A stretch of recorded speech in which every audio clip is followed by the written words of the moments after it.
Michael Reynolds avait lu des milliers de demandes d'employés au fil des ans, la plupart étaient routinières et sans intérêt particulier. Des ajustements d'horaires, des clarifications sur la paye, des demandes de congés, rien qui ne sorte vraiment de l'ordinaire pour un PDG de son envergure. Mais ce soir-là, alors qu'il était assis dans son bureau silencieux bien après le départ du dernier membre du conseil, une demande attira son attention de façon inhabituelle. Ce n'était ni une plainte ni une exigence, c'était simple, presque trop simple pour justifier une démarche officielle. Serait-il possible d'emporter les repas restants après mon service ? Michael fronça les sourcils en lisant ces mots qui semblaient anodins mais qui éveillèrent sa curiosité de façon inexplicable. Le nom associé à la demande était Sophia Carter, une cuisinière employée par l'entreprise depuis un peu plus d'1 an. Aucun signalement, aucune absence, toujours ponctuelle, toujours la dernière à partir, son dossier était impeccable à tout point de vue. Pourtant, quelque chose dans ce message le troublait profondément sans qu'il puisse immédiatement identifier pourquoi. La plupart des employés ne faisaient pas une demande officielle pour récupérer des restes, s'il en voulait il demandait directement à un responsable ou se servait discrètement. Pourquoi ressentait-elle le besoin de faire une demande écrite pour quelque chose d'aussi banal que des restes de nourriture ? Michael n'était pas du genre à s'émouvoir des préoccupations personnelles de ses employés, après tout il était PDG, son travail consistait à gérer l'entreprise, pas à s'impliquer dans les affaires privées de chacun. Mais cette fois-ci, quelque chose l'interpellait avec une insistance qu'il ne parvenait pas à ignorer malgré sa fatigue. Il tapa son nom dans le système et ouvrit son profil pour en savoir plus sur cet employé qui venait soudain de piquer sa curiosité. 24 ans, pas de conjoint, aucun contact d'urgence renseigné, c'était étrange et inhabituel pour une personne de cet âge. Il s'adossa à son fauteuil pensif, peut-être était-elle simplement économe, peut-être ne voulait-elle pas dépenser d'argent pour la nourriture si elle pouvait l'éviter. Beaucoup d'employés avaient du mal à joindre les deux bouts même dans une entreprise offrant de bons salaires comme la sienne. Mais il y avait autre chose, sa façon de formuler la demande laissait entendre qu'elle ne cherchait pas seulement à économiser, elle avait besoin de cette nourriture. Pour la première fois depuis longtemps, Michael ressentit une curiosité qu'il ne pouvait ignorer, une sorte d'intuition qui le poussait à creuser davantage. Il jeta un coup d'œil à l'horloge, 22h47, le service de Sophia se terminait à 23h. Sans vraiment réfléchir, il enfila son manteau, éteignit son ordinateur et sortit par la porte arrière du bâtiment dans la fraîcheur nocturne. Il ne savait pas exactement ce qu'il cherchait, mais une chose était sûre, ce soir il allait découvrir la vérité sur cette demande en apparence anodine. Michael ignorait encore que ce qu'il s'apprêtait à voir allait tout changer, non seulement pour lui mais pour l'ensemble de son entreprise. Il sortit dans l'air frais de la nuit, ajustant le col de son manteau pour se protéger du vent qui s'était levé en cette fin de soirée. Le parking était presque vide à l'exception de quelques véhicules appartenant aux employés de nuit terminant leur service comme chaque soir. À travers la porte arrière des cuisines, il aperçut Sophia qui s'activait encore malgré l'heure tardive et la fatigue évidente. Elle essuyait les derniers plans de travail avec des gestes précis et efficaces, ses cheveux bruns attachés en une queue de cheval lâche, quelques mèches collant à son front après de longues heures passées sous la chaleur des grilles. Elle se déplaçait rapidement, méthodiquement, comme quelqu'un qui avait répété ses gestes un millier de fois et connaissait parfaitement son environnement de travail. Un responsable passa et lui tendit un sac en papier brun sans cérémonie, comme si ce geste faisait partie d'une routine bien établie entre eux. Elle le remercia d'un simple hochement de tête et le glissa sous son bras avec précaution, c'était probablement la nourriture qu'elle avait demandé. Michael l'observa tandis qu'elle enlevait son tablier, le pliait soigneusement et attrapait son sac à dos usé accroché à un crochet près de la porte. Puis, sans hésiter, elle sortit dans la nuit et se dirigea vers l'arrêt de bus au bout de la rue d'un pas déterminé mais visiblement épuisé. Michael hésita quelques instants, il ne savait pas exactement ce qu'il s'attendait à trouver, mais en la voyant partir après un double service épuisant, il ressentit quelque chose d'étrange. Un décalage saisissant entre sa propre réalité et celle de ses employés qu'il n'avait jamais vraiment pris le temps de considérer auparavant. Il avait passé des années au sommet, habitué aux voitures privées, aux vols en première classe, aux salons VIP et autres privilèges réservés à son statut. L'idée de prendre le bus après 16 heures de travail debout, il ne l'avait jamais vécu et cette simple pensée le poussa à agir presque malgré lui. Il monta dans sa berline noire mais ne démarra pas tout de suite, observant Sophia qui se tenait sous un lampadaire vacillant à l'arrêt de bus. Les bras croisés contre la fraîcheur de la nuit, changeant de position d'un pied sur l'autre dans une danse familière à tous ceux qui attendent un transport en commun retardataire. Enfin, des phares apparurent au loin et elle monta à bord sans même lever les yeux, comme absorbée par ses propres pensées ou simplement trop fatiguée pour prêter attention à son environnement. Michael suivit à distance, faisant attention à ne pas se faire remarquer, gardant plusieurs véhicules entre sa voiture et le bus qui transportait son employé. Il ne savait pas exactement pourquoi il faisait ça, seulement que son instinct lui disait qu'il le devait, qu'il y avait quelque chose d'important à découvrir au bout de ce trajet. Le trajet en bus fut long, bien plus long qu'il ne l'avait imaginé, traversant la ville puis s'éloignant vers des quartiers de plus en plus périphériques. À chaque arrêt, il s'attendait à ce qu'elle descende, mais elle restait à bord, impassible, son sac serré contre elle comme un bien précieux. Plus ils avançaient, plus les rues lui devenaient inconnues, les quartiers d'affaires et résidentiels cédant la place à des zones moins favorisées. Les lampadaires se faisaient plus rares, les devantures de magasins élégants laissaient place à des bâtiments abandonnés et des commerces aux rideaux métalliques baissés. La silhouette familière de la ville disparut dans son rétroviseur, remplacée par des maisons délabrées, des clôtures en grillage et des terrains vagues oubliés des services municipaux. Michael vérifia l'heure sur le tableau de bord, minuit 22, après près d'une heure de trajet, Sofia tira enfin le cordon jaune pour signaler son arrêt. Michael, à bonne distance, gara sa voiture au bout d'une rue mal éclairée et observa sa silhouette s'éloigner dans la pénombre ambiante. Elle marchait avec un but précis, sans jamais ralentir ni regarder autour d'elle, comme quelqu'un qui connaît parfaitement son chemin et n'a pas de temps à perdre. Ce n'était pas un mauvais quartier à proprement parler, mais ce n'était pas non plus l'endroit où l'on voulait se retrouver seul la nuit, surtout une jeune femme. Puis elle tourna à un coin de rue et disparut derrière une rangée de voitures garées, laissant Michael dans l'attente et l'incertitude. Michael expira brusquement, serrant le volant entre ses mains, il ne s'était même pas rendu compte qu'il retenait son souffle tant la tension était palpable. Il avança lentement, prenant soin de ne pas faire de mouvements brusques qui pourraient attirer l'attention dans ce quartier où une voiture comme la sienne détonnait visiblement. Puis il la vit, et ce qu'il découvrit le figea sur place, ce n'était pas un appartement, même pas une petite maison modeste, mais une caravane usée par le temps. Sofia monta les marches jusqu'à la porte, équilibrant son sac en papier dans une main tout en déverrouillant prudemment la serrure de l'autre avec des gestes précautionneux. À l'intérieur, une lumière faible s'alluma, projetant des ombres sur les rideaux fins qui ne masquaient pas vraiment l'intérieur aux regards extérieurs. Michael resta assis en silence, abasourdi par ce qu'il venait de découvrir, ce n'était pas ce à quoi il s'attendait, pas du tout, mais ce qu'il vit ensuite lui serra l'estomac encore davantage. Il gara sa voiture à une certaine distance, juste assez pour observer sans être vu, son cœur battait régulièrement mais ses mains se crispèrent un peu plus sur le volant. Pourquoi vivait-elle ici, dans ces conditions précaires, alors qu'elle travaillait pour son entreprise depuis plus d'un an? Il ne connaissait pas son salaire exact mais savait que ce n'était pas le minimum légal, elle n'était pas une adolescente en emploi à temps partiel. Elle travaillait à plein temps, enchaînant même des doubles services qui auraient dû lui permettre de vivre dans des conditions bien plus dignes. Cela aurait dû suffire pour payer au moins un petit appartement, non? Et pourtant elle était là, entrant dans une caravane qui semblait à peine tenir debout. Le genre d'endroit où l'on vit quand on n'a pas d'autre choix, une solution de dernier recours face à la précarité grandissante. Michael se pencha légèrement en avant pour mieux voir dans la faible lumière de la seule ampoule suspendue qui éclairait l'intérieur de la caravane. Il distingua un intérieur exigu et encombré, les murs étaient tachés, la moquette mince et usée jusqu'à la corde par endroits. Il n'y avait ni décoration ni signe de confort, juste de quoi survivre, l'essentiel réduit à sa plus simple expression. Puis un mouvement attira son regard, 3 petites silhouettes émergèrent de l'ombre comme par magie, des enfants qui se précipitaient vers Sofia. Sofia n'eut même pas le temps de poser le sac qu'ils se précipitèrent vers elle, entourant sa taille de leurs bras dans un élan d'affection évident. Elle rit doucement, son épuisement momentanément remplacé par quelque chose de plus chaleureux, un amour palpable même à distance. Michael avala difficilement sa salive, ce n'étaient pas ses enfants, ils étaient trop jeunes pour ça étant donné l'âge de Sofia qu'il connaissait. Ses frères et sœurs peut-être? Puis une femme plus âgée, frêle et aux gestes lents entra dans son champ de vision, complétant ce tableau familial inattendu. Ses cheveux grisonnaient, ses épaules étaient voûtées par le poids des années ou des épreuves, une grand-mère probablement. Sofia l'aida doucement à s'asseoir, lui parlant avec une douceur respectueuse, posant brièvement une main sur son épaule avant de retourner vers le sac en papier posé sur le comptoir. Michael observa alors qu'elle déballait précautionneusement la nourriture qu'elle avait rapportée, comme un trésor à partager avec parcimonie. Elle répartit les portions sur 4 assiettes, pas 5, ce détail ne lui échappa pas et lui fit froncer les sourcils d'incompréhension. Les enfants mangèrent en premier, rapidement, comme s'il avait l'habitude de repas rares et incertains, avec cette urgence caractéristique de ceux qui ont connu la faim. La grand-mère mangeait plus lentement, ses mains tremblantes soulevant sa fourchette avec difficulté dans un combat quotidien contre l'âge et la maladie. Sofia, elle, s'assit mais ne toucha pas à son assiette, et c'est là que Michael comprit l'ampleur du sacrifice qui se jouait sous ses yeux. La mâchoire de Michael se contracta d'émotion et de colère mêlées face à ce qu'il découvrait sur cette femme qu'il n'avait jamais vraiment regardée. Elle faisait semblant, elle découpait la nourriture en petits morceaux, la déplaçait sur son assiette, souriait et hochait la tête lorsque les enfants parlaient. Mais elle ne mangeait pas une seule bouchée ne franchissait ses lèvres, elle renonçait à son propre repas pour s'assurer qu'ils aient suffisamment.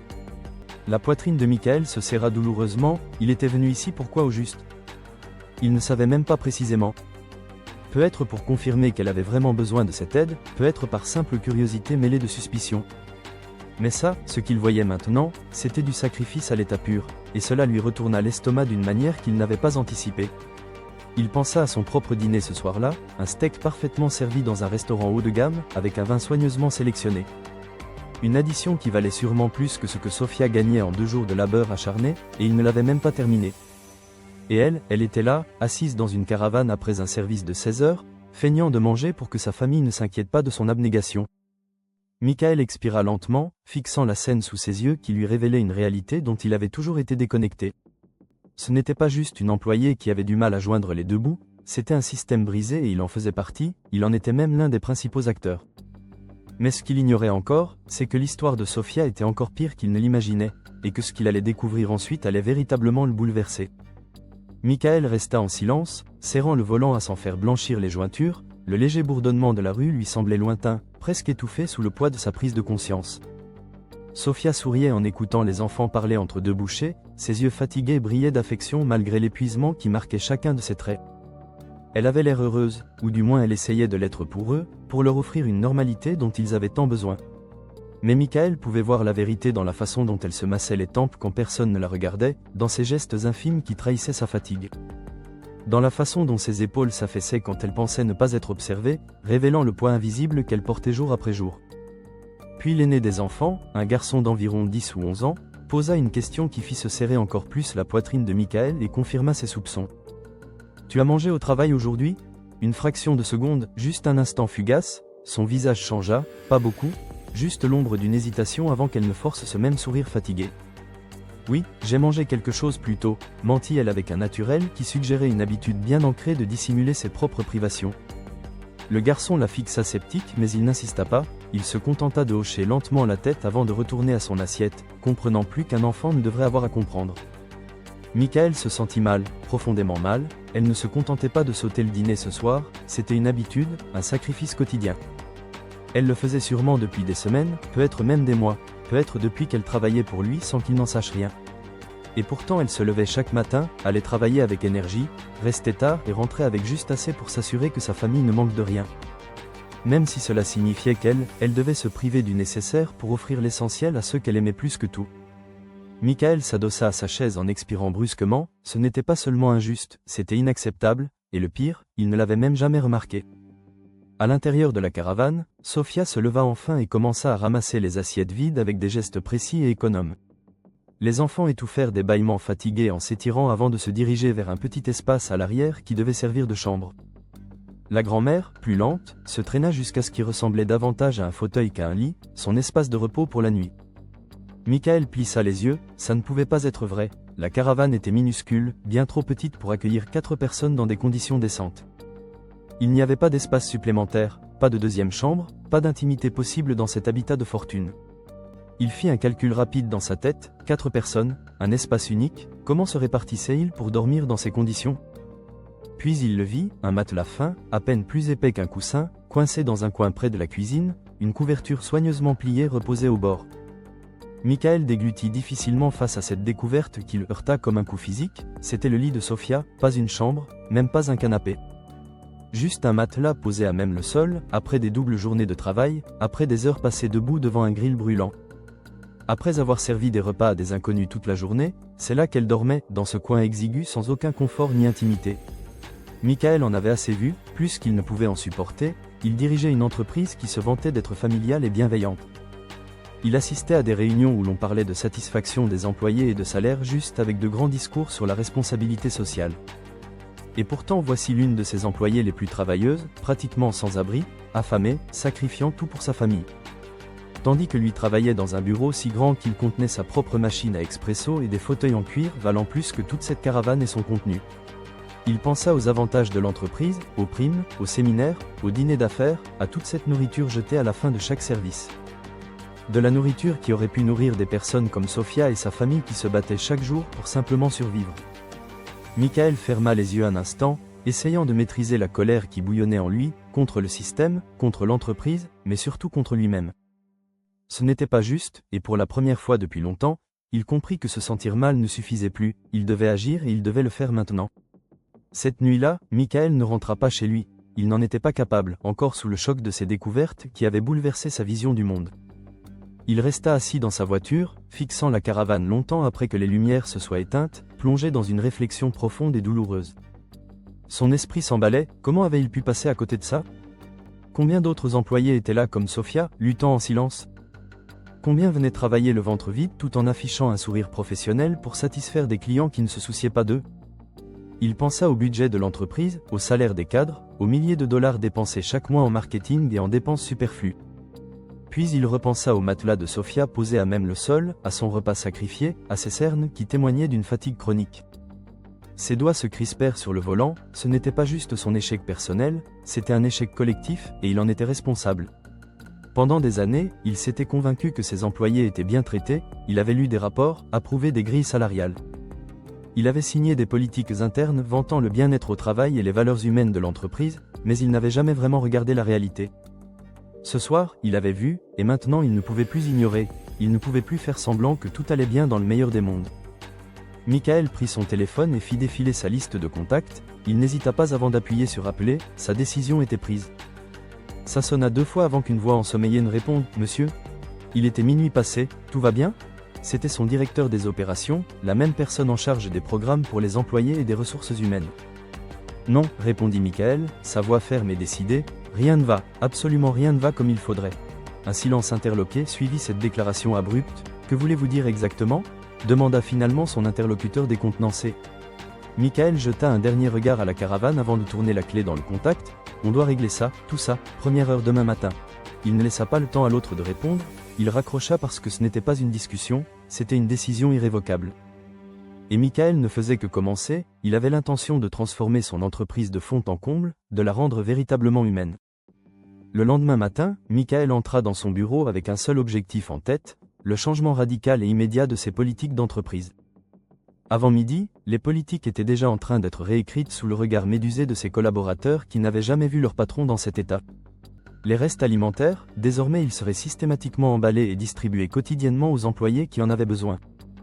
Les salaires réévalués et ajustés pour que plus jamais un employé à temps plein n'ait à choisir entre payer son loyer et manger. Une assistance d'urgence créée, un nouveau programme permettant d'aider financièrement les employés en difficulté sans qu'ils aient à s'humilier pour l'obtenir. Des logements d'entreprise à loyer modéré seraient développés, des crèches pour les enfants des employés, des bourses d'études pour leurs familles. Et Sofia, elle arriva au travail comme si de rien n'était, ignorant encore que sa petite demande avait déclenché un séisme dans toute l'entreprise. Jusqu'à ce que son manager l'appelle discrètement dans son bureau et lui remette une enveloppe avec des mains tremblantes d'émotion. À l'intérieur, une augmentation significative, assez pour que sa famille puisse enfin quitter la caravane et emménager dans un véritable appartement. Assez pour qu'elle puisse manger sans culpabiliser, assez pour lui offrir la sécurité qu'elle avait tant combattu pour obtenir. Et pour la première fois depuis longtemps, elle n'eut pas besoin de faire semblant d'aller bien, pour la première fois ses larmes étaient de joie. Ce matin-là, Michael était venu travailler en tant que PDG intéressé uniquement par les profits et la croissance de son entreprise. Il en repartit en tant que véritable leader, comprenant enfin que la plus grande richesse d'une entreprise réside dans le bien-être de ceux qui la font fonctionner chaque jour. Car parfois, il suffit de suivre quelqu'un jusque chez lui pour comprendre que derrière chaque employé se cache une histoire, une famille, des rêves. Et que notre rôle en tant que dirigeant n'est pas seulement de créer de la valeur pour les actionnaires, mais aussi de la dignité pour ceux qui créent cette valeur. L'histoire de Michael et Sofia nous rappelle que la plus grande transformation commence parfois par le plus simple des gestes. Une simple demande pour emporter des restes de nourriture avait révélé bien plus qu'un problème individuel, elle avait mis en lumière un système défaillant. Et grâce au courage d'un homme qui a osé regarder au-delà des chiffres et des rapports, des centaines d'autres employés ont vu leur vie transformée. Aujourd'hui, l'entreprise de Michael est citée en exemple pour ses politiques sociales innovantes et son approche centrée sur l'humain. Les bénéfices n'ont pas baissé, bien au contraire, ils ont augmenté car les employés, désormais traités avec respect et dignité, donnent le meilleur d'eux-mêmes. Et Sofia? Elle a terminé ses études, est devenue chef de cuisine et dirige maintenant le programme alimentaire de l'entreprise. Sa famille vit dans un bel appartement, les enfants réussissent à l'école, et sa grand-mère reçoit les soins dont elle a besoin, une success story née de la souffrance. Quant à Michael, il parcourt désormais le pays pour partager son expérience et encourager d'autres dirigeants à ouvrir les yeux sur la réalité de leurs employés. Car comme il le dit souvent lors de ses conférences, le vrai leadership ne commence pas dans une salle de conseil, mais dans la capacité à voir l'humanité de chaque personne qui travaille pour vous. Cette histoire nous rappelle que parfois, il suffit de sortir de notre zone de confort et d'oser regarder la vérité en face pour changer non seulement notre vie, mais aussi celle des autres. Et vous, êtes-vous prêt à regarder vraiment ceux qui vous entourent, ou préférez-vous rester dans le confort de l'ignorance ?